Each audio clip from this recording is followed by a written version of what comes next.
Italian Football Podcast. Hello everybody and welcome to the Italian Football Podcast. I'm Carlo Garganese, joined as always by Nima Tavali. And on today's show we will react to the weekend Serie A action. Napoli finally ignite their season with a thrilling win against crisis-hit Juventus. Giacomo Raspadori is the hero again in this fixture. Milan win a controversial and fiery clash in Rome as Lazio have 3 players sent off. Bologna continue their fairy tale by winning again, 6-game winning streak, beating Atalanta in Bergamo to really lock down 4th place in the race for the Champions League. Paulo Dybala is back to his brilliant best after a stunning week for Roma in the wins against Torino and Monza. Sassuolo and Italy have been rocked by the news that Domenico Berardi has ruptured his Achilles tendon, which ends his season and the Euros as well. And the relegation race is even tighter now after some really big head-to-heads this past weekend, much to the delight of Nima. We will also have our usual Baggio, Premface and Serie Ass of the week. For all our first-time listeners, this is our free weekly episode that we do every Monday, reviewing the weekend Serie A action and all the biggest talking points in Italian football. If you want to support the Italian Football Podcast and receive all of our content we do throughout the week, including a weekly Q&A episode every Tuesday where we answer all of the questions from our patrons, plus the weekly Thursday midweek review show, plus interviews, post-match reaction and much, much more, then go to patreon.com/TIFP and become a subscriber for just $2.99 a month plus VAT. You can also sign up to be a paid subscriber on Spotify. We'll provide the link in the description. Same price, same terms. And for all of you who listen on Spotify, Apple and iTunes podcasts, we'd really appreciate if you give us a 5-star rating, give us a follow and a like. We're on YouTube also. It really helps us to grow and do more quality content for you guys. Okay, let's get into today's show. So we'll start off with the Sunday evening game, Napoli against Juventus. Always a massive fixture because of the rivalry between these two teams. Napoli win 2-1 in a really exciting and thrilling game with a thrilling ending. Giacomo Raspadori wins the game in the closing minutes of the match. 2-1 Napoli. Let's start off, Nima, talking about this game from the Napoli point of view, because it's been a really great week for Napoli. They thrashed Sassuolo 6-1, and now they beat Juventus. And it's this, I think, finally, this can ignite their season. It's a win, a massive win against their rivals. And if there is one result that can ignite their season, it is this, Nima, isn't it? Oh, without a doubt. And I think there's so much I take away from this. I got lots of notes that I've written down that I want to talk about. First thing is, Napoli are back in the Champions League race. There's no doubt about that. And they're going to fight Roma tooth and nail, because I think Bologna will they're a little bit, they're a little bit too far ahead for Napoli for Napoli to catch up with 8 points ahead of them. But it's not impossible. But Roma on 4 points ahead of them at 5th, and that 5th we all know there's like 90.73% chance that the Serie A will have 5 teams in the Champions League next year. And no, that's not a percentage I just pulled out of my rectum. That's actually a percentage that they've calculated based on the teams that are left, the number of points Italy have accrued so far in Europe, the teams below Italy, and so on and so forth. There's a 91% chance that Italy will have 5 teams in the Champions League next season, which is very high. So I think Napoli, that 5th spot is all but certain going to provide Serie A with another Champions League spot. And so Atalanta, Roma, Napoli, I look at Napoli and look, we've always said that Napoli's firepower alone up front should be enough to get them into the Champions League. Roma are looking really good as well. Atalanta have been impressing with the results all season, but I wonder if Napoli just won't just edge them all out. Well, I think Nima, what I think we've definitely seen Calzona make a difference. It's only been 10 days, which is not a long time, but 4 games in those 10 days, 2 wins, 2 draws. Should have been 3 wins in a draw. They should have beaten Cagliari, but the last 2 games we've certainly seen the difference. We've seen an improvement there. I mean, if I'm honest with you, I think they did ride their luck in this game in terms of the chances. If you look at this game just on big chances, Juventus don't deserve to lose this game. But if you look at this game in terms of the overall play, you can see that, I mean, Napoli were clearly the better team in terms of overall play, but you can see within that overall play that the Napoli identity is back. And Calzona has definitely made a difference in that respect. They've got their identity and their philosophy back in terms of dominating the ball, the possession. I think they had 72% possession this game. The patterns of play, the little triangles, the little positionally where to move on the field. They didn't create loads, but in terms of the philosophy is back and they can build on that. It's only been 10 days. So, Calzona said that I've only had 10 days to work with these guys and I haven't even really had much time to work with these guys because it's just been game. Haven't had much time on the training ground to kind of, put the kind of the positional aspect into play. They're still probably conceding a few too many chances. I think Juventus did create maybe a few too many in that respect.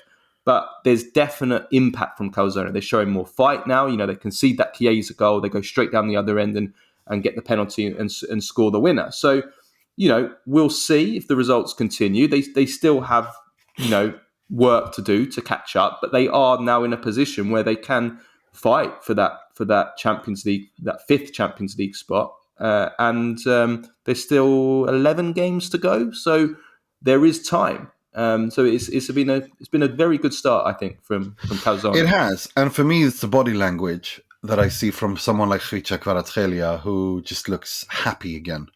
He's looked like he's looked miserable all season, but now he looks like Khvicha. He looks relaxed. It's as if like a weight has been lifted off his shoulders. The way he moves, he's the kind of guy that you can see on his body language and his face how he's feeling. He's not very good at hiding that. If he's feeling well, he relaxes. He looks so much more relaxed. He looks so much more composed when going into chances. He looks more fired up. He looked like that against Juve yesterday. And against Sassuolo, he was incredible against Sassuolo. I mean, I know Sassuolo they're a disaster right now, but he got 2 goals and assists there. Yeah. No, he was brilliant. And for me, the thing that I take the most from this is no longer Victor Osimhen's Napoli. This is Khvicha Kvaratskelia's Napoli. No, and I think we've seen definitely. that. In fact, I was a little bit disappointed with Osimhen's performance against Juventus. I know he won the penalty, but it was Kvara. Kvara was the man. And it's quite obvious, I think, on the pitch as well between them that everyone knows Victor Osimhen is leaving in the summer. I think it's kind of become very clear as well on the pitch that Khvicha is the main man. He is who Napoli will look to in the future. He is who they're going to build around. I think he's going to get a new contract and very shortly, if not in the summer. And they're going to build around him this new Napoli, whatever it may be and however it may look. And I think it was very evident against Juve that it's Khvicha that they turned to. It's Khvicha. Last season, it was Osimhen. It was the Victor Osimhen show. Well, not anymore. And you can even see that Victor Osimhen is kind of okay with that as well. He's kind of handing over the leadership role in attack to Khvicha. And it was a great volley as well to break the deadlock. He's shouldering it. And this is the thing with great players. In order to become great players, how you handle adversity, how you handle difficult periods. And it's been an absolutely horrible season for Napoli, make no mistake about it. But the way you come out of it on the other side, I mean, if Napoli were to pull this off and finish 5th, get to the Champions League, and kind of, move away from this season, and even now, more importantly, which is the final point I wanted to talk about, the Barcelona game. Napoli can beat Barcelona if they're going to play like this against Barcelona. They will destroy them. They've given themselves a chance, and Barcelona got 2 key injuries last night as well: Frenkie De Jong and Pedri. Yeah, who I have to say on Pedri, that Barcelona and Spanish football have absolutely destroyed this guy. We talk about Italian players, Zaniolo, Chiesa, getting bad luck. You can call that bad luck. What Spain have done with Pedri, just like overusing him, the way that they overused him, burnt him out. They've killed him. He's burnt him out completely. He's definitely out. Looks like De Jong's going to be out as well. So, looking at the way that the Napoli midfield played and controlled the game, then yesterday. I mean, I think they're I'd still make Barcelona favourites. They're at home, but I do think that Napoli are right in there now, where I wouldn't have really given them a chance. Without a doubt. No, I see Napoli as slight favourites even, because I really don't like this Barcelona side. I think they're atrocious, and I've thought that all season. And I think Napoli are looking energized. They look fired up. They look to have that. Well, just kind look of at the spark. winner. Look at Raspadori, who again is the hero in this fixture after he scored the winner. Just look at how. I mean, this is damning on Juventus as well, who we'll come to. But 3 Napoli players get to that ball on the rebound from Osimhen's penalty. And if you look at when the penalty is taken, you see that they're about a yard outside of the box, each one of them, all 3 of them. Like when Osimhen is just about to hit the ball, the Raspadori and all these other guys are at least a yard behind the Juventus players, but they're coming in with such pace and ferocity and this kind of assertive they wanted energy. it. They wanted that win. And that's again another sign of kind of the impact that Calzone's made. That they're now fighting. They haven't got defeatist attitude. No, they don't. And it's a positive attitude as well. It's a very positive attitude, and you can tell that they know Calzone and they enjoy being with him. It's a little bit, going back to the good old days. He's a reminder of something very positive for them, and they're enjoying their football, which is something we haven't been able to say about Napoli all year. Yeah, absolutely. And that's important. Yeah. Well, I'll tell you who isn't enjoying their football right now, and that is, of course, Juventus. And Juventus fans aren't enjoying the football that Juventus play. So let's talk about this from the Juve point of view. I have to start off by saying I think that if you base this, as I said before, on the chances created in this game, Juventus don't deserve to lose this game. No way do they deserve to lose this game. In fact, if anything, they maybe even deserve to win this game. Without a doubt, they chances. I mean, they've created 3 big chances in the game for Vlahovic, and he just fluffed every single one of them. He should have had a hat trick by the 37th minute. Like it really is disappointing. I'm really disappointed with Vlahovic. I mean, we've given him praise this season for coming back and his 15 goals in the Serie A. That's good. He's going to end up on 20, which is very respectable, despite the season, difficult season that he's had. But he should have had 3 goals. It's as simple as that. He absolutely fluffed and squandered 3 chances in the opening 36 minutes alone. Yeah. Okay, the finish that hit the post is unlucky because that's a fantastic finish, but the rest, for goodness sake. The third one was the worst. That was the worst one. The first one, it's a header, cross comes in, it can happen. The second one was a little bit of an angle, and he's very unlucky with it. No, it's a fantastic finish by Vlahovic, that angle, to find the angle, and that's unlucky. But to me, at least one of those chances have to go in. Yeah, absolutely. It's just not good enough. Yeah. And I feel Juventus throughout this game created far the better chances. Yes, they did. They did. On big chances alone, Juventus definitely they deserve a draw at the very least. If anything, I mean, if you look at the XG, I think the XGs were quite even, but most of Napoli's expected goals come from the penalty miss and then the penalty and then the rebound score.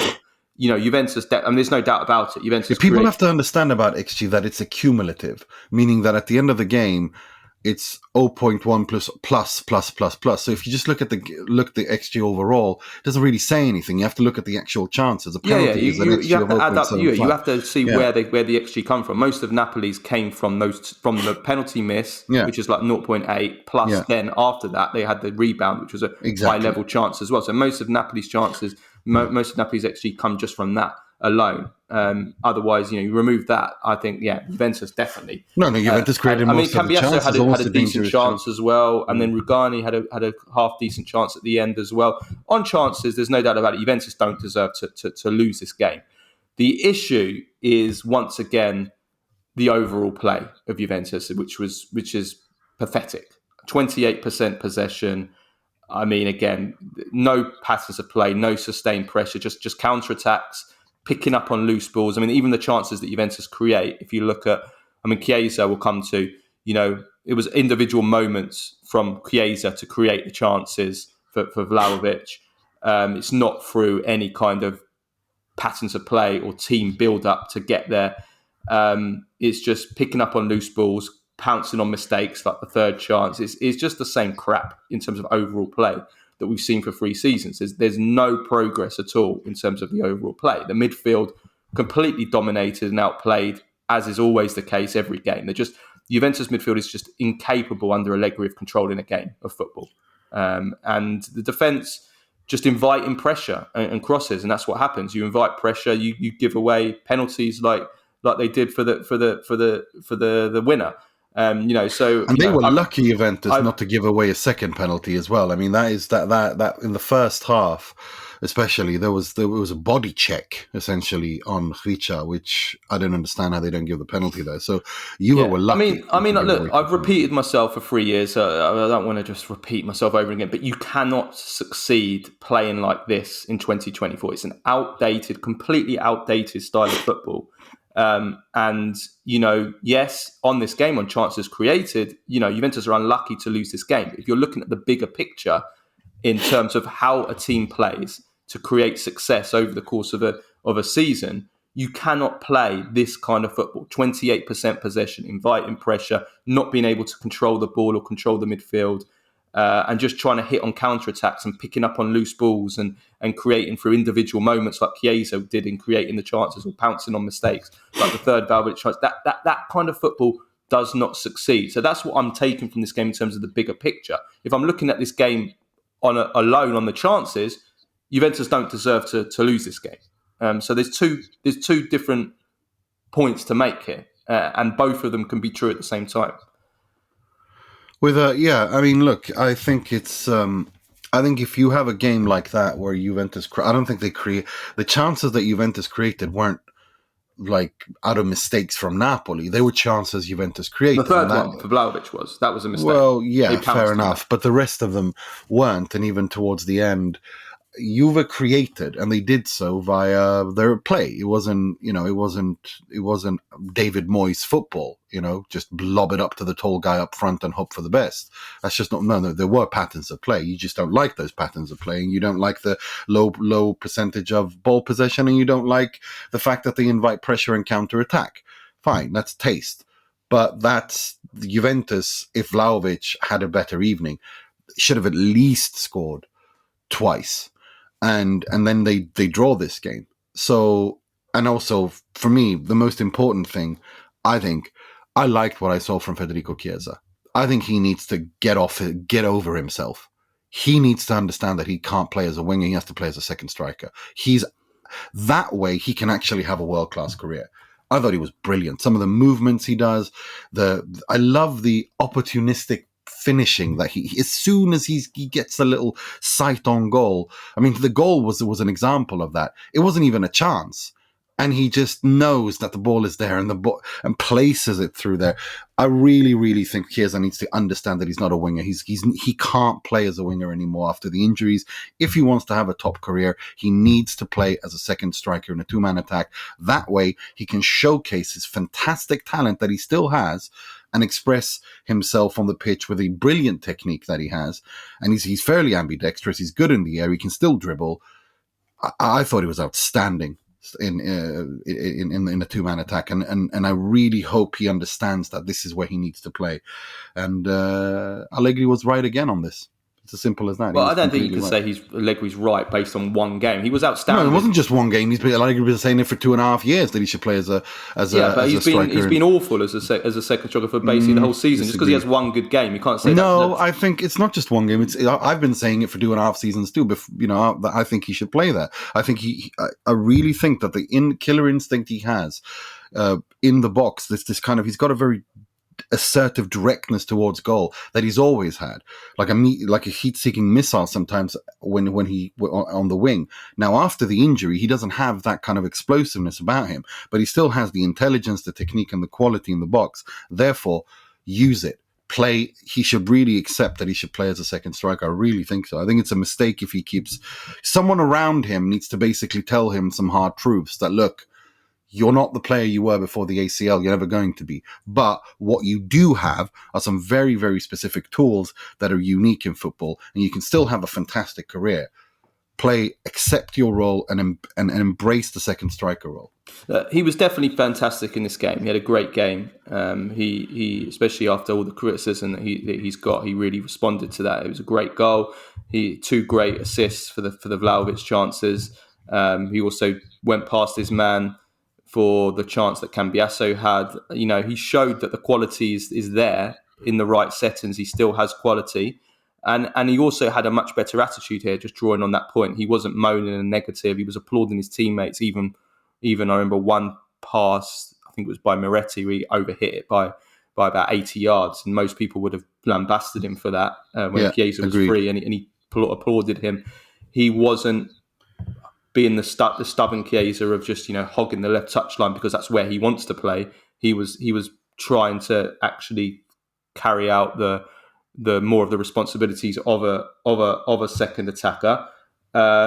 So and he was brilliant in it. He was fantastic in this game. You couldn't really ask for much more given the way. Can you just think this? I'm looking at the Euros. But he needs to do this consistently. He hasn't. We know he doesn't like the role. We know he still thinks he's a winger, and he hasn't had. We cannot sit here and say, he's an attacker. He's a second attacker just because he has one good game. For most of the season, he's been awful in the role. So we can't just say because he's just because he's had one good game. He's failed in the role up until now over all of Allegri's career. He's failed in the role just because he has the odd good game. Well, no, not against Chelsea when they beat Chelsea at home. I thought, when Allegri literally said that this is his role. These are the exception. These are the exception. He's failed in the role over the course of Allegri's. But we'll see if he can do it. I still have my, I'm not sure. I know that he'd rather. I think the issue is, you're right in the sense that he has the quality. He has these qualities in, even in tight spaces, which we can make use of. And I'm with you on the sense that since he's come back from the ACL, he isn't able to rinse his man. Although he did beat his man for the Cambiasso chance, but he doesn't have that searing pace to get away from players anymore. But that doesn't mean that he can't play as a winger. I think it needs to be in the right setting.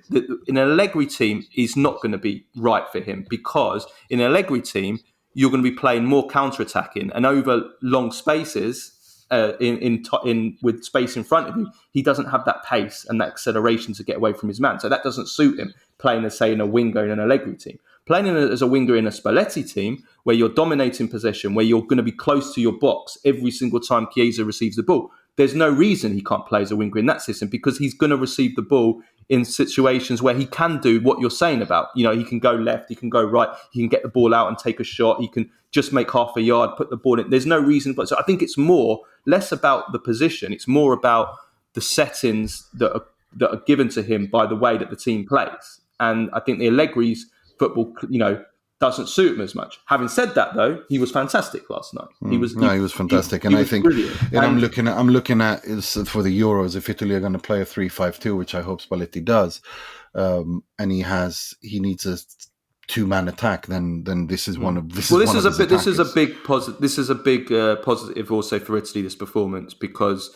we've lost Berardi. For the Euros now. Not that Berardi's ever been amazing for Italy, but given the lack of options that Italy already have in attack, it's a blow for Italy. So the fact that Chiesa can play this game, we also need to see Chiesa now play a consistent run of games. He's shown since he's come back from his ACL that he can't seem to be able to play 2, 3, 4 games in a row without breaking down again. And you need that in tournaments. But he looked different against Napoli. His attitude was better. I think someone spoke to him. I think someone spoke to him and said, "Look, you can't behave like this. You can't sulk. You can't put your head down. You can't moan at your teammates. You can't just keep hogging the left touchline just because you want to play there. Play the role. Just play the role. If you play badly, you play badly. But do what you're. Do you know what I mean? So I think that was good. You grow up essentially. Like a little bit, stop sulking like a child and do what's right for the team and your career. And who knows, it might actually be good for you. Yeah. I think it's, I really liked what I saw yesterday. Yeah, that's the positive from this game was Chiesa for sure. I mean, I thought Allegri's subs were bad again. His substitutions recently have been really poor. Really, really poor. For someone who's usually been quite good, usually quite good over his career with his in-game changes. Really, really bad. I don't understand why he took Cambiasso off. As soon as Cambiasso came off, Juventus did nothing really, other than the Chiesa goal. They lost their impetus. And I mean, Weah. I mean, it's clear now. Weah is a flop. I don't know whether you can call a flop someone who you know is going to be a flop. So I don't know whether we should call him a flop. But he's a mid-table player at most. It's not good George enough. Weah, not George Weah, certainly not George Weah. George Weah, Timothy no. Weah. George Weah was a Ballon d'Or winning genius. No, but seriously, I don't rate him either. And Nonje, I have to say that's poor management from Allegri. You don't take off a kid 10 minutes after bringing them on just because they give away a penalty. That's really poor. That's how you destroy a kid. And he's a really talented kid as well. He's got talent. This guy. He's got the ability there. You just don't do that. I mean, it's the 90th minute. You probably lost the game. I mean, what are you trying to do? I mean, that's old school Italian sending out a message. Are you mentally tough enough to take it or not? That's vintage old school Italian. Yeah, well, it doesn't surprise me coming from an outdated coach that you do something like that to a kid. You don't do that to a kid. I'm sorry. He doesn't mess about. It's bad. But yeah, Juventus are unlucky to lose, but they've got to be careful. Their form is really bad. I mean, they're plummeting. 3 defeats and a draw in their last 5 games. They'll be 15 behind Inter. I mean, they need to just forget about Inter now. But the start of March. I mean, Juventus are lucky that there's only 11 games left, because otherwise they would be looking over their shoulder. Milan are 1 point behind now. Bologna are only 6 behind. They're on complete fire in 4th. They've got a good little gap there to Atalanta in 5th, so they should be all right. But they need to be careful. They've got Atalanta coming up next. They have to be careful because if this form continues, and Juventus do have a tough run of games coming now because they've had their easy fixtures go. Then they have to be careful. They're leaking. Allegri's teams are leaking goals now. They've got no clean sheets in 6, which is what they built their success on in the first half season, and that's despite playing 4 relegation teams. And as we said again before, they're not defending well, and that the best example of that is the reaction to the save from Szczesny on the Osimhen penalty, the way that 3 Napoli players could get there before Bremer, Sandro, and somebody else. I mean, that's poor defending. That's really poor defending as well. I mean, you've got to get there. You've got to be there first. You can't. No, but Juventus are not there. I mean, also, as I said, they were lucky not to give away a second penalty or a first penalty in the first half, because the body check of Richa was insane. They are defensively. There's something not clicking. Szczesny was poor as well, Nima, by the way. Just to add that, I think he could have done better. Should have done better on the goal. I know it took a slight nick off Cambiasso, which made it difficult for him. But he should have done better on the first goal. But the second penalty is a mistake from Szczesny. That's an error from Szczesny, because Osimhen's penalty is pathetic. It's an easy save. He's there. And I think Allegri actually said it after the game, rightly so. Allegri said it. You've got to push that to the. You've got to push I agree. You've got to push that to the side. Straight out, exactly. Like rebound straight out at you. Unless we're talking about a thundercracker of a shot. If it's a shot that's to the corner, or if it's a shot that's really powerful, you can understand it. This was a weak central penalty that he had all the time in the world. You've got to parry that out so that for a goal kick, for a corner, or just out to the side, so you don't have a rebound. For me, that's a mistake from Szczesny, that he pushes it right into the centre for the rebound. Yes, Juventus' defenders should be there first, but it's on Szczesny as well. Yeah. No, and also, just finally, Osimhen and Lautaro with penalties. My God, like seriously. Osimhen especially. Osimhen, he should not take another penalty again. He ever. No, like it's just I don't get it. I think it's partly with Osimhen. I think it's also partly he's got quite. I don't want to dare say that he's not coordinated, but his frame is a little bit like 1 foot, second foot, like doesn't, it's not the most streamlined and smoothest of techniques and running techniques, should we say, running styles. And I think that when he goes up and approaches the penalties, he's not the smoothest. He doesn't maybe, do you know what I'm trying to say? Like, I don't think I just think it's a mental thing. Well, it's a mental thing as well. I don't think he's natural. I think he's not taking it. No, I just don't think he's taking it seriously. I just think he's natural striking the ball from a dead position. Like you wouldn't imagine. Like he doesn't take free kicks either, probably for the same reason. Like he doesn't have that natural technique for running up to a dead ball and then striking it. Like I think that's partly it. But he should take penalties anymore. He can't. He cannot. He Him cannot. and Lautaro should just not take penalties anymore. It's just Yeah. not. No, they are fantastic strikers, but my God in heaven, do they suck at penalties? Yeah. It's just Absolutely. Right. We have to talk about Paul Pogba. It was announced on Thursday that Pogba had been banned for 4 years for doping. Italy's anti-doping tribunal handed Pogba a 4-year ban. He, of course, failed a doping test in August after the opening Serie A game of the season against Udinese, which he'd been on the bench for. DHEA, which can raise the level of testosterone, was found in Pogba's body. And then he had a repeat test, a second sample that also tested positive in October. That led to him being suspended provisionally, and now he has been banned for 4 years. So a few things to discuss here, Nima. First of all, starting from the Juventus point of view, I think as you said last week, and I said also, I wrote a feature about this a few months ago, this now confirms that this is the most disastrous return in football history, isn't it, Nima? I can't think of anyone that's any worse return. I really can't think of anyone who's returned back to a club and it'd be more disastrous than what we've seen here this time around. Honestly, No. It's absolutely atrocious. Everything that has gone wrong has gone wrong. Everything. Well, look at the numbers, Nima.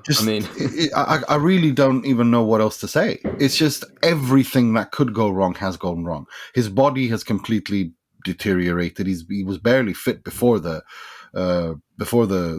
doping suspension, and then that came. It's just been an absolute mess. And if you take into consideration how much they paid for him in wages and how much he's cost them, it's a waste, a complete waste. Well, he's played just 214 minutes of football for Juventus since joining. I mean, that's that's 2 and a bit games, in total. He scored. And he came last summer, not this summer. That was the summer of 2022. Yeah. Scored no goals, just the 1 assist. He's only started 1 match in his entire second spell at Juventus, a game in which he limped off from injured against Cremonese in the first half. I mean, the way that Juventus have handled this as well, his injury and Paul Pogba as well, they've messed it. I blame that more on Pogba, but the injury, like he had the injury. He tried to get fit for the World Cup. He refused. He refused to have an operation, which Juventus wanted him to have an operation. He refused. He wanted to try conservative treatment. That failed. He then was forced to then have an operation, which basically ruled him out for almost the most of the season. He came back towards the end with a few kind of substitute appearances and then got injured again. I blame that more on Pogba, but yeah, Juventus certainly are responsible. They shouldn't have signed him in the first place. They really shouldn't. I said it at the time. It was a crazy decision because they could see his injury record at Man United in his last 2 to 3 years. There was you could see this was a guy that was broken physically. Then they give him a contract of 10 million a year on a 4-year contract. So he's been very expensive. The only positive for Juventus is that now with this doping test, which is, they won't admit it publicly, but this is actually probably a good thing for Juventus because they've only been paying him 2,400 euros a month since the provisional doping ban.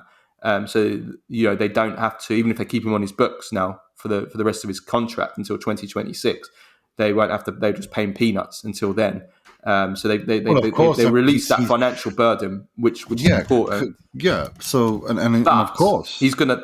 It's almost certain he'll be released now. They just have to legally be. They just need to be legally secure. They'll make sure legally that I think they will terminate. I think they'll terminate the contract by mutual consent in the summer.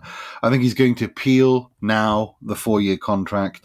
The 4-year suspension, and we'll see where it goes, and if it goes down, and how far it goes, and so on and so forth. But I don't. I mean, it's obviously very sad, isn't it? I mean, we have to look at it. I just don't see Paul Pogba putting on a Juventus shirt ever again. But it's not just Juventus shirt. I mean, this is his top level career over. I mean, to be fair, if it's a 4-year ban, and let me just say, I do think the punishment is very excessive for a first offender for DHEA. 4 years is way too severe. But I mean, I'm sure it will get cut on appeal. But even if it's a 2-year ban, that's his career done. If it's a 2-year ban, he'll be back in September 2025. He'll be 32 and a half. No, that's his career. I mean, his career's done. But to be fair, if we're perfectly honest, his career has been over for a few years, in my opinion. I mean, I think essentially after France won the World Cup, his career was over. You know, Yeah. he's been the mess Well, that he was was bad at Manchester. United as well, wasn't he? I mean, Yeah, he didn't the have a good mess career. at United that he was there and everything that happened then, and it's a shame because he was a fantastic player when he was at Juve the first spell, and it was what he provides so unique, and that Juve side that he played under, him and Dybala, was just unbelievable. Yeah, I just think that, in terms of when we look back at his career, obviously he'll be seen as partly an unfulfilled talent, even if he still had if we look at the first half of his career, still did so many fantastic things that many players could only dream of doing. It's sad in the sense that his reputation has now been tarnished. I mean, yes, when we've spoken about it, doping is rife in football. Many more superstars that have never been named publicly dope, but Pogba's been caught. This is a stain on his career, and he is. I think he's got to be the most high. He's the most high-profile convicted doper in football for. You could even potentially say 30 years since Maradona. I mean, maybe. I mean, certainly 20 years since Guardiola and like the Dutch players like Stam, De Boer, Davids when they all got done. I mean, since Guardiola, he is the most. I can't think of anybody else that is a bigger name Yeah, than no, I can't Pogba, think an of anyone international right name. now. So, this is always going to be a stain on him. It Yeah. is, isn't it? And that I think that's sad. I think Yeah, that's it sad. is sad, of course, especially since it was clearly not, the way when you read more into it, it was a stupid mistake. It was Well, more Juventus didn't know anything about it, which I think is what's killed him here because he's clearly gone off and he's done this with he's his. gone to a doctor who's Yeah. not been in like there was no. Well, this is It's all, this is his defense. Yeah, but yeah, yeah. but it doesn't matter because you're always responsible for what you put in your body, and that's just how it is, and that's how the doping rules are built up. But if you look at it, it's not like he's gone in and tried to, Ben Johnson his way. This was something stupid. This was a mistake, and again, he's responsible for it. But it just reminds me of,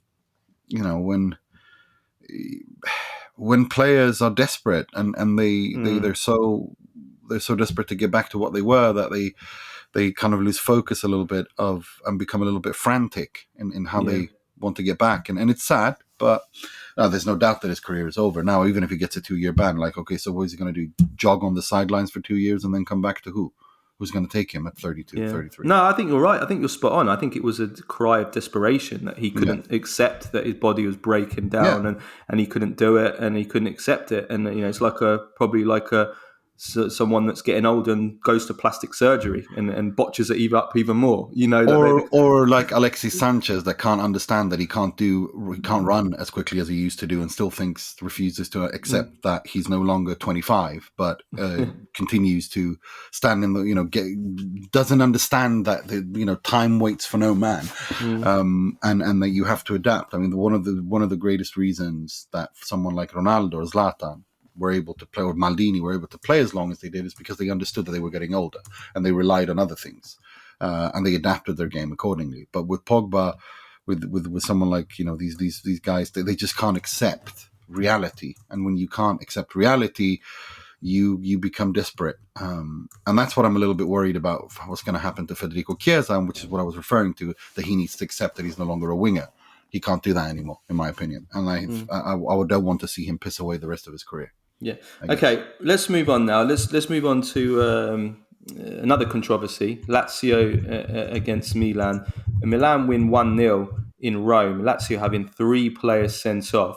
There's only one place to start. We have to talk about the refereeing because all 3 Lazio players that were sent off. It was very controversial. Lazio very, very unhappy with the referee. And they also had a goal disallowed. Certainly, no doubt, a referee who lost control of the game totally. So, from a refereeing point of view, Nima, let's go through each one because I think this was a terrible advertisement for Serie A. Let's go with When the when penalty. Di Bello loses control of a game, it looks like this. It's like when things go bad for him, they go bad for him, and this was just astonishingly poor handled. But yeah, Let's go with the penalty. I've seen Rocky talk about this. I haven't seen what Morelli said. They thought it was one that could have gone either way. You mean the Magnon the one? Magnon one, yeah. What's your view so on that? for me, that is the one that I find the most strange. But in Di Bello's defense, because I was talking to Alessandro, who trains referees, and I asked him if I could read this up, and he says, and I asked him about it, because in my opinion, that should be a penalty regardless of the clumsiness. But the way he's explained it is really good. He says, look, first of all, I've never seen a dynamic like that. The defender passes to his keeper, who is sliding towards him. That's got to be the weirdest and dumbest thing I've ever seen. But also, it's the whole point of it. Magnon gets the ball, who was passed to him from a teammate, then slides into an opponent who's moving towards him. There's actually no challenge in there, so it's an accidental contact. With fouls, we look at challenges, i.e. a player without the ball challenges one with the ball.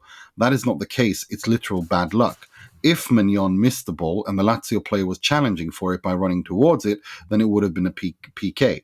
But the dynamic would have been completely different. It's a very small but important nuance. I also think you can see Magnon slightly pulling up his shoulder when the Lazio player jumps over him, which made me think about it. However, in my opinion, the Lazio player initiates the contact because he knows the ball's gone and he tries to get lucky. Look, I disagree, and I agree with the way that he's described the situation. I don't think there's any intent on Magnon, and I think it is an accidental contact. But the fact of the matter is, it doesn't matter for me. Accidental or not, that is a foul. It should be a penalty. Yeah, I think I agree with Rocky. I think it's one that could go either way. It's one of those. It's. I don't see the big scandal. Put it that way. I don't see a scandal either. Yeah, I don't see the big scandal. I think it's one. It's a clumsy. This game, to me, the big decisions that went against Rocky or against Di Bello are out of some of the most insanely clumsy, stupid, comical clown circus things I've ever seen. Like, that entire situation is weird. What are Milan doing? Like, what's Magnon doing? What's the defender doing? And he just slides into. I mean, it should be the soundtrack to that situation should be the Benny Hill song where everyone's chasing each other at the end. I mean, it was just complete circus. I've never seen anything like it. Okay, all right. Let's go to the red cards now. The first red for Pellegrini. I think by law the ref makes the right call. Pellegrini is an idiot. This is the second thing I wanted to talk about. What a moron! Yeah, it's what an idiot. Pulisic doesn't. He's trying to push away. He's shepherding the ball out of play, right? It's shithousery and maybe a little bit of bad sportsmanship from Pulisic, but it's also really naive and stupid from Pellegrini. As Pioli said at the end of the game, just kick it out of play. If you want to stop the play. Then kick the ball out. And also, why is he shepherding it? What's the point of that? Pulisic has every right to go after that ball. Has every right to, under the laws of the game, to go after that ball. What Pellegrini's doing is absolutely a yellow card. And he's already on a yellow card. So that's like, there is nothing wrong with that decision at all. It's Pellegrini who has no brain. That to me is a complete, like, what are you doing? So I don't even understand what the scandal is here. If you're going to get angry at someone, you should get angry at Pellegrini, who is trying to. His logic is so stupid. He's basically saying, "I'm trying to play the ball out. Why are you going? What? I'm allowed to challenge for the ball. You're not allowed to do that." And especially if you're on a yellow, I do think it's a bit shithousery from Pulisic as well. Like he should understand that there's a player lying on the floor and leave it as well. Like I think a good sportsman wouldn't chase after that ball. But at the end of the day, Pellegrini, why don't you just kick the ball out? Sorry, but when Lazio scored against Inter last season, when Di Marco was on the floor, all those bets are off. There's no such thing. You play the ball out if you want. If you don't want, you don't play. I'm sorry, I'm not buying that for 1 second. Pellegrini made an ass of himself. Pulisic has no obligation whatsoever at all to let that ball go out. And if Pellegrini wants the ball to go out, then just kick the bloody ball out. I'm sorry. Pellegrini embarrasses himself there. Completely embarrasses himself there.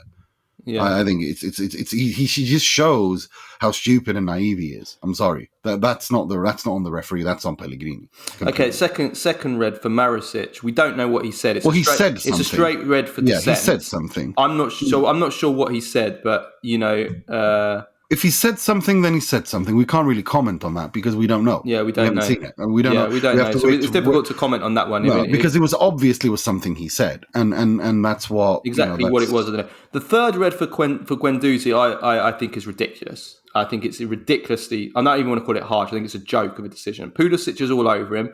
Guendouzi's trying to shake him off and get rid of him. He really barely does anything. He gives him a little push to the ground after trying to get rid of him at the end. I think the ref needs to use some common sense there. There's no way that is a straight red card. It's a yellow at the very most, and VAR has failed there too. You're punishing the victim rather than the perpetrator there. Alessandro agrees with you, one. He says, on Guendouzi, I completely disagree with that red. Yes, he manhandles his opponent a bit, but that is no way a straight red card. Yeah. You give a yellow card on that. That's his position on that. Yeah. And after thinking about it a little bit, I think I agree with that. I think a red card straight red is far too excessive. But by then he'd completely lost the game, Bello. And I think he just looks at how Guendouzi reacts as well, instead of actually looking at what the actual challenge, quote unquote, was.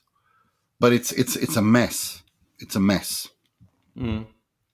Yes. Okay, let's move on to. But let's talk about. I mean, there were 2 goals disallowed. Yeah, let's talk about the Rafa Leao disallowed goal. Look, my position on this. I don't like these millimeter precision offsides, which seem arbitrary to me on the semi-automatic. Because, look, I've seen Lautaro be offside on one. I've seen Vlahovic been onside, and it all looks the same. I don't understand which part. If you're going to draw these millimeter perfect things when you publish it, then where does the line go? Like where is it? Where does it go? Because it looks like literally it's the shoulder. Sometimes it's on, sometimes it's off, and the images all look the same. Nobody understands anything, and it just creates a complete mess. They need to improve that graphic. They need to improve their communication, because right now it just feels arbitrary. It's also stupid as well because the technology is not able to capture the exact moment to the millisecond of where the offside player is. There's basically a margin of error. Yeah. So that makes it look stupid. It doesn't make sense. But my issue here is that it brings up the whole talking point about the offside law again, which everybody knows I hate the offside law. But I've said before that I believe that the offside law should be judged by a player's feet. Simple as that. Stop doing parts of the body, armpits, hair, cocks. Just do it. Just do feet. Just do feet and keep it simple. Simple as that. If you're offside, with your feet. Head and foot. I think yes. Head, I can probably head and foot. I think make it easy, because those are usually how people score. Yeah, they don't. I can accept head. But and foot, I agree. I think just change it to bums and shoulders, and where does the shoulder begin and end, and these armpit offsides and stuff like that. I mean, it's they just drive me mad. You time your runs with your feet. I mean, I would just make it feet. You time your runs with you time your runs. I mean, I'm going back to my childhood. You're always taught you time your run with your feet. Yeah. I think feet and head. Behind the defense, stay behind the line, time your run, and you're just timing your run, and you keep making sure your feet are behind the line. Make sure that your shoulder or your chin. And also, where does the shoulder begin and where does it end? No, but look, for me, it's the head and the face all together, like just under where your jaw ends, like that's the head for me. Okay, but it's pointless discussing it. I mean, IFAB will do whatever they want. It's just it makes a mockery of everything. You don't understand what's going on. Yeah. But it's. What's the other goal? The other goal that you wanted to talk about? No. I'm happy there. Okay, all right. There was this game alone was. Well, if we talk this from Lazio's point of view, we have to criticise them within this, even though they are unlucky, certainly with the Guendouzi one, and the other ones, went against them as some of those other incidents went against them. You have to criticise Lazio for losing their discipline. You don't get 3 red cards and 5 yellows in total without having a discipline problem there. And that and it's not just the players, between Sarri and Lotito, going at each other during the week. There's no What a control. mess that There's no is. control and togetherness this season at all from the top down to the players, between the coaching staff and the players, between the coaching staff and the president, and then that then plays out and spills out on the pitch. It's a bit like what we used to say about Mourinho, isn't it? Like I was just about to the bring that identity example of up. of your players is comes down from up above originally, doesn't it? Lotito moaning before the game, Sarri moaning about transfers. I mean, this is what ends up happening, doesn't it? In the end, it creates a tense atmosphere, and Lazio lose their heads, and they lose, and then completely lose their heads. And I'm glad you brought the Mourinho example up, because that's what I've got on my notes here. I think it was reminiscent of that. Lazio are all over the place. They're just not in balance, and it's all because of that. Lotito and Sarri they hate each other. I mean, that's the vibe you get, and I feel there's no doubt that Sarri's going to leave in the summer. I think there's no doubt about it. Even if they beat Bayern Munich and pull off a miracle, I think even more so, Sarri will be like, I'm done with this. Yeah. No, I'm in total agreement with you. I don't see how they cause it, but I mean, it's a shame. I think Lazio needs a restart. They do need a restart. I mean, we've discussed that before, Nima, so I don't really want to go into it too much, because I think we're in total agreement there. But I think if you look at this game, I actually thought Lazio played a good game. They didn't deserve to lose this game. They were unlucky. I thought they were the better team. They were definitely the better team in the first half. They were in total control. And I thought Milan were quite flat. We'll come to Milan.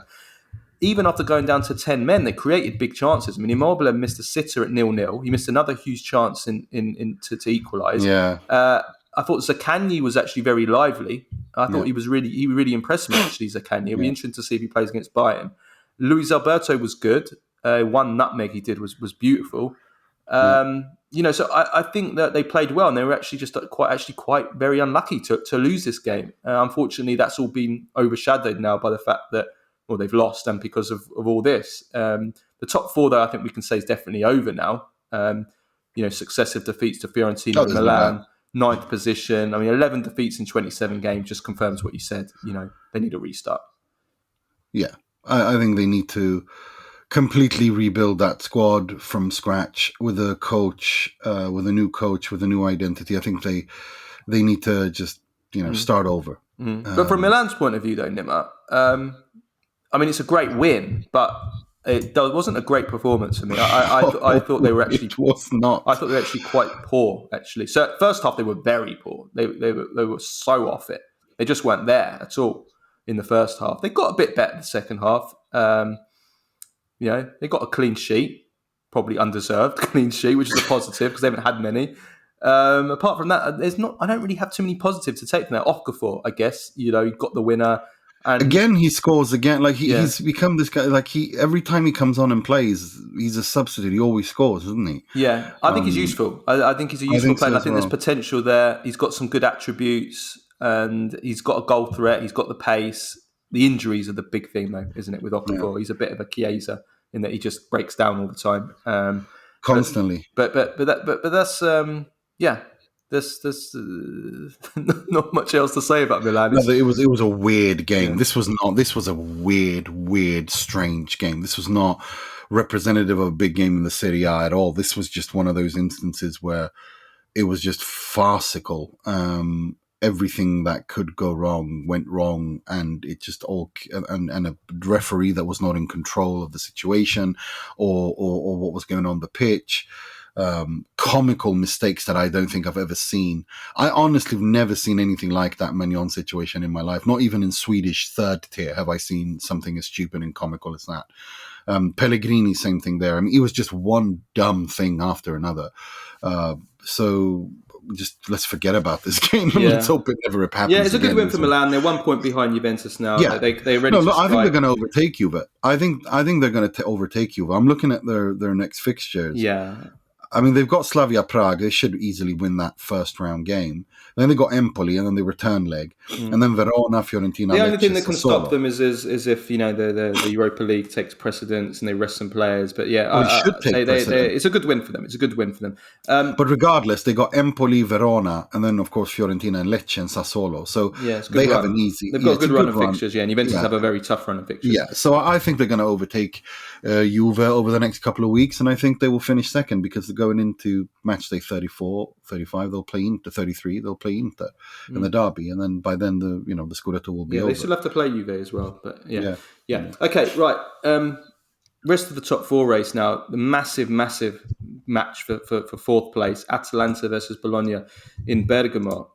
This was a game of two halves. Atalanta was so dominant in the first half. There was only one team on the pitch in the first half.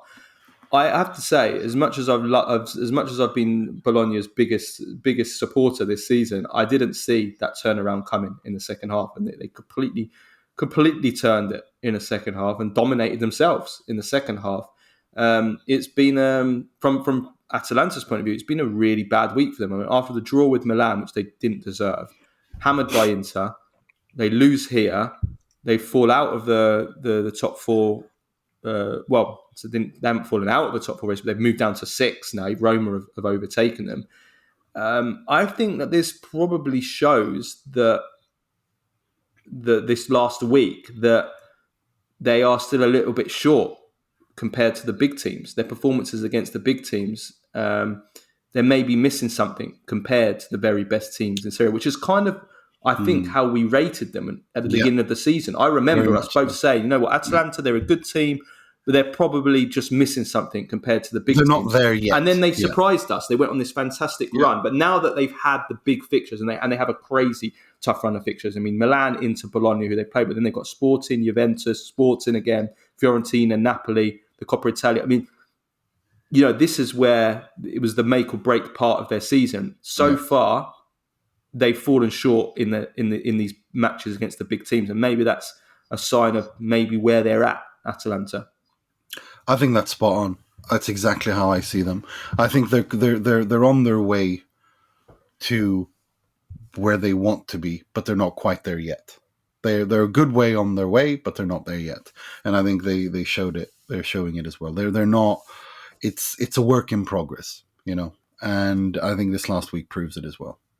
So, but Bologna, the reaction was just fantastic. And Joshua Zirkzee, where does he go? Like, Bayern Munich, why did they spend that money on Harry Kane?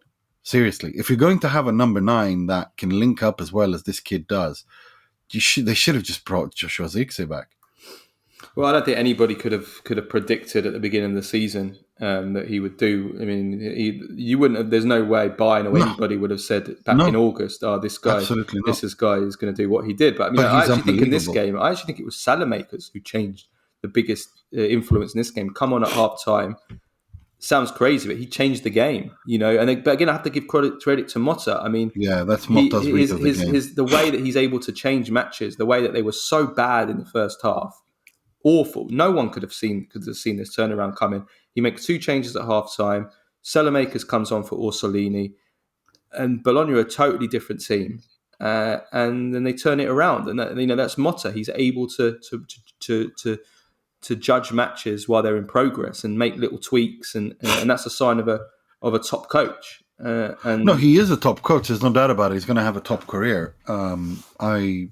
We just have to wait where that is and how where does he go and how does it where do we go from here? And a great goal by Ferguson, I was going to say that's a lovely goal. I've seen a lot of people say online that he's maybe he's somebody that we don't talk about enough. Ferguson. I'm not sure how. I mean, I know Juventus have been very heavily linked to him. I'm not sure if he can get to that play at that level, but then maybe we're underrating him. I don't know. I mean, certainly he's a goal threat. He's got a good shot. He gets into good positions. I mean, I thought it was a fantastic goal. It was a good, very good goal. But I think Motta knows how to use him as well. But Motta's just getting the best out of everybody. He's maximising the potential of everybody. Motta is. And I just have to say one more time, Calafiori. Someone needs to like as I was saying last week, that I hope that now that they're going to get to the Champions League, and I do think they will get to the Champions League. Now that I hope they can keep everyone, but I seriously doubt that they will be able to keep Calafiori. Defenders like that, when you play like that, you're an Italian defender. You don't stay at Bologna, even if Bologna are playing in the Champions League. And I think that would be a That's mistake. the concern of whether, as an Italian football fan, whether I want Bologna to get to the Champions League, because I'm just scared that they're going to lose Motta, they're going to lose their best players, and then you think, well, and you're right, Calafiori was great in this game as well. I think after Ferguson, Salamakers, and I think he was the best player on the pitch.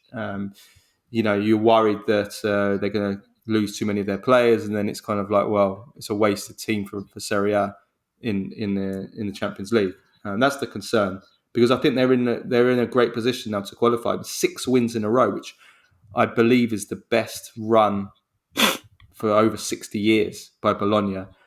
And they're also, they haven't even been in. I mean, if you discount the Intertoto Cup, which some of the older listeners will maybe remember, they've not been in Europe this century, and they could be in the Champions League. I mean, it's miraculous what they've done this season, and their record against the big teams is incredible. They've beaten Atalanta twice now, Lazio twice. They've beaten Fiorentina. They've beaten Inter in the Coppa Italia. They've drawn with Milan, Inter, Juventus, and Napoli in Serie A.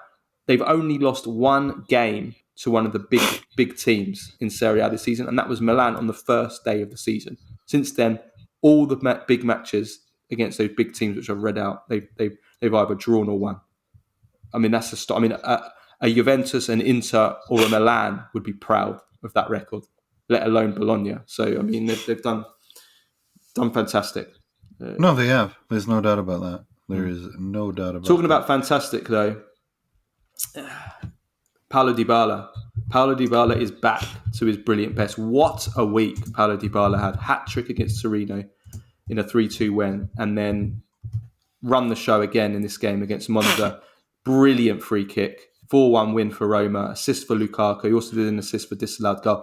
Isn't it beautiful in an age, Nima, 2024 that we're in, where we always cry about how, we don't have many individual stars anymore in football. It's all just robots, pressing robots, no specialists, no fantasy players, magical players. We just don't have many of these players anymore, like we used to have when we were kids growing up in the 90s. But then you 2000s. have Paulo Dybala come out and do that, have the week he's had, and scoring free kicks and scoring like wonder goals and fantastic shots from outside. We have to cherish these players, I'm telling you, because there's going to be even less of these players, as the years go. I mean, he's a dime.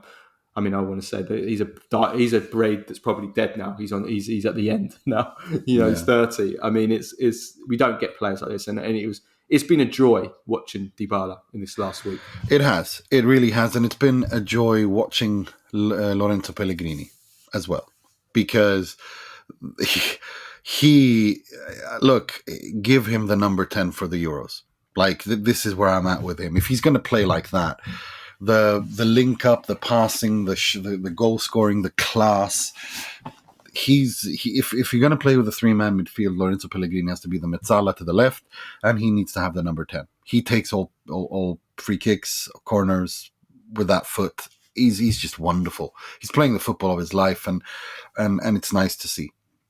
I was just blown away by him. Yeah, he's been reborn under De Rossi. He's been the biggest success story of the biggest winner from De Rossi coming. 5 goals, 3 assists in 9 games. I mean, we have to say that the influence of De Rossi has been magnificent. 5th win in 7, right back in the top 4 race now. They're in 5th place. They've moved above. He's done. Let me put it to you like this: De Rossi has completely blown me out of the water in the sense that I did not think he was going to have this impact, because he was dreadful at Spal. There was nothing to suggest that he was going to do anything like this after he, when he was appointed, after what he went through at Spal, because it was dreadful. But he's proven me wrong, and he's been really, really good. Roma are a balanced side. Tactically, I think they're also pretty sound. It's not just him, being the professional player and that he was, and the good person, the gentleman and correct player that person that he was. It's actually looking pretty solid tactically as well. They're playing some modern passing football. They're looking cohesive, and it's looking really good. It's not, it's, I don't know how much of it is left over from Mourinho and how much of it is him, but he has overperformed my expectations, even if Roma don't get to the Champions League. Well, all the issues that we had with Mourinho, he's turned around already. Yeah. And, in what was it, 6 weeks or so that he's been there. I mean, they're scoring, they're creating lots, they're scoring lots of goals, which they weren't doing under Mourinho, despite the talent they have. He's getting the most out of the attackers. I mean, Dybala, Pellegrini, Lukaku's still not quite there, but I mean, he scored here. We'll see if he can have a good end to the season now. But he's been a breath of fresh air, and positivity. He's brought positivity. It was all negativity, negative. Yeah. Mourinho, red cards all the time from the players and the staff.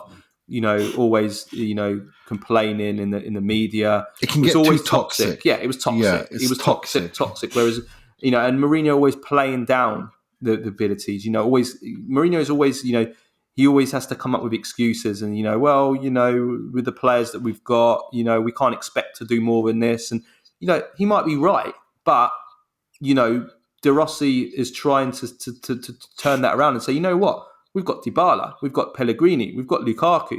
We've got quality players here. We can do something. He's taken it. He's span it that way, and as a result, they're getting good results. They're playing really good, modern passing football. Which again, unlike Mourinho, who has more of an he does have quite an outdated style of football in that sense. And he's getting. I mean, he's even Paredes is playing really, really. Paredes has been fantastic recently.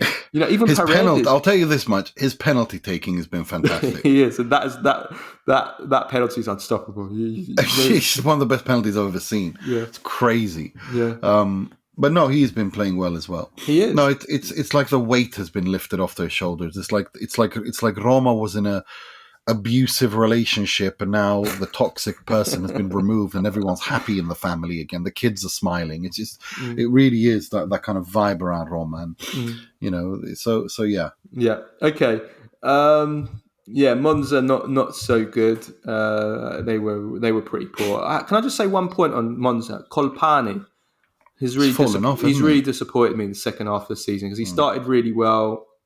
He showed some promise. He's really fallen off badly. And also Juric, I thought was a very strange buy for the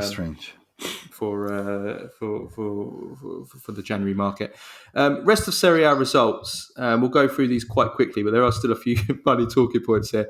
So Torino 0, Fiorentina 0. Nima, Ivan Juric threatening to slit Vincenzo Italiano's throat. I'm sorry for laughing, but it's just it's insane. I don't even know where to who talks like that. Like, it's just, oh my god! But this guy, when he loses his temper, he's the most Balkan human being on earth. When he loses his shit, he loses it like Yugoslav dads I grew up with, like my friend. Like, do you know what I mean? Like, he has no filter whatsoever, and it's very, very, very, very amusing. But and unlike most Yugoslavs I know, he doesn't hold a grudge. Like, honestly, I'm telling you, like all the people from the former Yugoslavia that I know, they hold grudges for years. Nobody holds grudges like the Yugoslavs do. I'm telling you, I can tell you that because I know a lot of them. They never forget. But Juric, to be fair to him, he made up with Italiano, didn't he? During the press conference, they hugged it out, which I thought was hilarious. But that's the thing, which was just insane as well. Like, because the thing is, I've always said that I think when it comes to swearing and cursing, I think the former Yugoslav republics are not just world champions; they're intergalactic champions of swear words. The stuff that you hear is just—it's not even swearing; it's poetry. You know what I mean? Like, it's some of the stuff that I've heard like through the years. It's like that's art. Do you know what I mean? Like, that's poetry. There's a few that are good. I mean, I think the Turks are great at it as well. Yeah, the creativity that you hear. The Spanish, some of the Spanish. Fair. But no. Balkans. Yeah, like, the Balkans are definitely ranked the number one. I mean, the stuff that they come up with, some of the curses that I've heard when you translate it, it's like, that is that's literature. Like, do you know what I mean? That is so that's so creative that it's no longer just a curse. It's actual literature, and it's hilarious. And he gets very Balkan dad angry, and then immediately it goes over and they hug it over, and it was just insane. I mean, to me, that's Serie Ass. Like that is just vintage Serie A. I mean, we shouldn't really laugh. It's No, but I mean, he's going to get a comedy. ban for it, but Of course he is. What do you think? What do you think? You can't say that. Of course he's going to get banned for it. Okay. Udinese won, Salernitana won. Dia refusing to come on. I mean, what a right off of a season. I mean, Salernitana. Speaking of Serie Ass, Salernitana are Serie Ass FC. Between Sabatini, I mean, it's been a couple of weeks now. Oh, no, yeah. Have you seen it? It's like a really low budget mafia film. He's sitting there with this oxygen tank next to him, and he's making racial puns on a press conference about Liverani, who he loves, the new coach appointed. And that entire scene looks like if Stanley Kubrick was still alive and wanted to make a parody on a Scorsese mafia flick, that would be the stage. That would literally be it. The sporting director of Salernitana, barely able to breathe, making racial puns about the new coach that they're appointing. He's like the mafia boss who's like, health. Let's just say his health is really, really bad, but he's still making the calls from his hospital bed. It's like it reminded me of, I don't know if anybody's seen Breaking Bad. The one of the mob bosses in Breaking Bad who has the wire through his nose because he's dying, but he's still making the calls. Exactly that. That's exactly how it comes across as, and it's just batshit. All of it is batshit, and of course. No, he's screwed up. Hector Salamanca in Breaking Bad. That's who Sabatini is. Hector Salamanca. It's insane. The entire Salernitana are going down. Idea though. I mean, that all started with Gary O'Neill doing the Wolves manager, basically tapping him up publicly, and that turned his head. But I have to say though that everybody loses from this because Badia basically just refusing to, I mean, he hasn't even tried. You're talking about Chiesa. I mean, he's just thrown the towel in and refused to play. He's just been pathetic all season. I mean, he loses. Salernitana lose because he's their best player. But he also loses that because if he wants to get summer move this season, well, summer move at the end of the season, I mean, people are looking at this and thinking, well, do we want to take a player like this, a player that's not even played? So I think everybody loses. Salernitana are going to go down. Sassuolo also risk going down. They lose one. No, they are going down. I mean, they've lost Berardi now. And I mean, can they stay up without Berardi? I mean, well, to be fair, if I'm looking at their run of fixtures, they got Frosinone at home, Roma away, Udinese at home, Salernitana away, Milan at home, Lecce at home, Fiorentina away, Inter at home, Genoa away, Cagliari at home, Lazio away. Those are direct rivals for the relegation scrap, so they do have a chance. But I think they're going down. Yeah, I feel the same. Because Empoli have 25 and they won. No, Empoli lost. Oh, sorry, yeah. They lost at home to Cagliari. Yeah, they did. They lost 1-0. Sorry, they can't fight like the others. That's the other thing about Sassuolo. They don't have that fight in them. They're not a fighting team, especially without Berardi's quality. Frosinone won. It was Verona that won. Sorry, Frosinone won, Lecce won. So 2 points separate Lecce in 13th and Cagliari in 18th. So that there is, and then you've got Sassuolo in 19th, 3 points further back. Salernitana are down. I think we can all agree there. So Nima, you're going to enjoy yourself in the next couple of months. This is unbelievable. Like, this is going to be insane. And they all play each other now as well, because I thought this was going to be over. I was worried. If you remember, in January, I was a bit worried that we're not going to have a relegation scrap. No. It's turning out to be even better. That would have been a disaster for you, Nima. This is turning into the best thing ever. Like, we got 6 teams, potentially even 7, all fighting to avoid 2 places, and they're all going to play each other over the next couple of weeks. It's mad.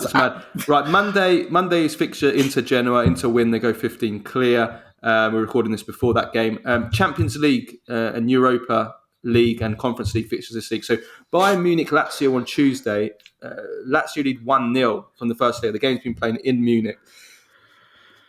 Both teams in very bad form. Bayern drew 2-2 at the weekend against Freiburg. They're their camp is in disarray. We're talking about Lazio's camp's in disarray. They're both in disarray. I'm so happy they didn't sack Tuchel, so that Lazio can before the Lazio game. That's I mean, listen, I think that we both say that you still got to back Bayern heavily, of course, but Lazio have a glimmer of hope where they once had no hope.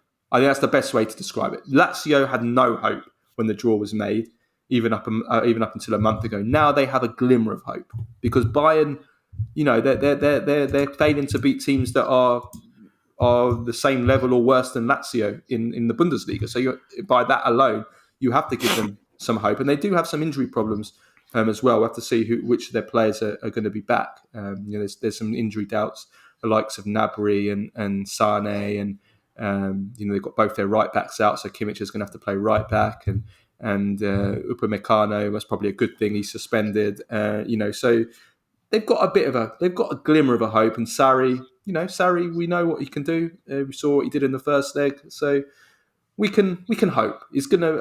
I think I back Bayern to go through, but yeah, Lazio have a prayer. They do have a prayer. They do. Yeah. They do. Europa League, Sporting v Atalanta on Wednesday, Roma v Brighton on Thursday, Milan versus Slavia Prague on Thursday, and then De Zerbi versus De Rossi, and De Zerbi and De Rossi's daughters are friends. Yes, they both live in London. Is that correct? Yes, and they talk, and they both support Roma apparently as well. So that's going to be that's going to be fun. We'll talk more about these games on next Monday's show ahead of the second legs, and then Europa Conference League. Good luck to Fiorentina. Right, Baggio, Premface and Serie Ass of the week. Right, Baggio is simple. We've spoken about him already. Paulo Dybala, magical, has to be magical week from Paulo Dybala. Premface of the week. Do you have anyone? No, I have to nominate myself. What did you say? Carl from Bedford, with Virgil van Dijk being the greatest defender of all time. The thing is with Premface is that there's so many every day that I can't even discern anymore what day of the week they could arrive at. But then again, last week with the Van Dijk nonsense, take your pick, basically. It was like a fruit salad of stupidity that never ended. It was just dumb. It was one dumb thing after another. But yeah, no, I don't think you were. I mean, Carl from Bedford is hilarious. My thing is this: I think you got your drama teacher. I remember you saying that your drama teacher said you were shit when you were a kid, which in and of itself is hilarious that you talk that way to a 9-year-old. Yeah, but I mean, your school, that is amazing. But he's actually, or he or she, are wrong because you fooled people actually into thinking you were serious. No, so clearly, I did get quite a few people having a go at me and saying you were a disgrace. How could you think like this? I couldn't stop laughing. I was like, how don't people see that this is obviously a wind up? Yeah. It was very, very, very funny. So Carl from Bedford, go check out on our Instagram page and Carlo's Twitter page for the video of Carl from Bedford's latest outburst. Well, Serie Ass of the week is actually Premface of the week. So let's combine them so that we do actually have a proper one. Yeah, that's true. So the Serie A official Twitter account is both Premface and Serie Ass of the week. So after Michael Coyote scored for Fiorentina against Lazio last Monday, they put out a tweet. And the tweet said, African champion Coyote gets his first ever Serie A goal. African champion Coyote. I can't stop laughing at this. I know I shouldn't. But I